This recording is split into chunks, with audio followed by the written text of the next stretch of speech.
Friends, మన కడపలో కూడా సర్కస్ వచ్చిందని తెలిసి చాలా ఏళ్ల తర్వాత మేమందరం కలిసి అయితే పోయినాము సర్కస్ చూద్దామనేసి. నాకు తెలిసినంత వరకు నా చిన్నప్పుడు అయితే చూసినా నేను సర్కస్. ఒక 10 ఏళ్ల తర్వాత అయితే మళ్ళీ ఈ సంవత్సరం అయితే సర్కస్ పెట్టినారు. మేమైతే యాడ మిస్ అవుతాము అని చెప్పేసి ముందే పోయి కూర్చున్నాము. మేము పోయిన ఒక 20 నిమిషాలకైతే స్టార్ట్ చేసినారు. ఈ పొట్టోడైతే మామూలుగా అలా చేసే ప్రతి ఒక్కరిని సతాయిస్తానే ఉన్నాడు.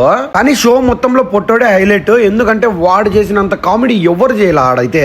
ఆ తర్వాత అయితే జోకర్లు వచ్చి నిన్నారు. వాళ్ళు కూడా చాలా బాగా చేసి నిన్నారు. వాళ్ళు చేసే యాక్టివిటీస్ కి అయితే ఫుల్ ఫన్.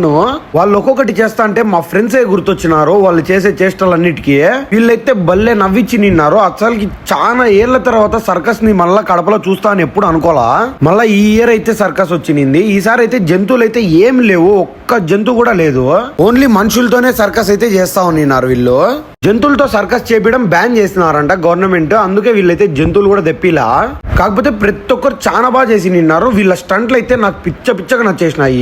నాకైతే మైండ్ పోయింది. ఒకేసారి అన్ని రింగులు తిప్పుతుంటే మనమైతే ఒక్కటి కూడా తిప్పలేము. అలా ఈ అప్ప అయితే ఆమెను ఆడబెట్టి కత్తిలు అయితే ఇసురుతున్నాడు. కళ్ళకు కట్టుకొని కూడా వేసినాడు. మన యూట్యూబ్ ఛానల్లో అయితే లాంగ్ వీడియో పెడతా, మీరైతే వెళ్ళిపోయి చూసేయండి. చాలా బాగుంది వీడియో అయితే.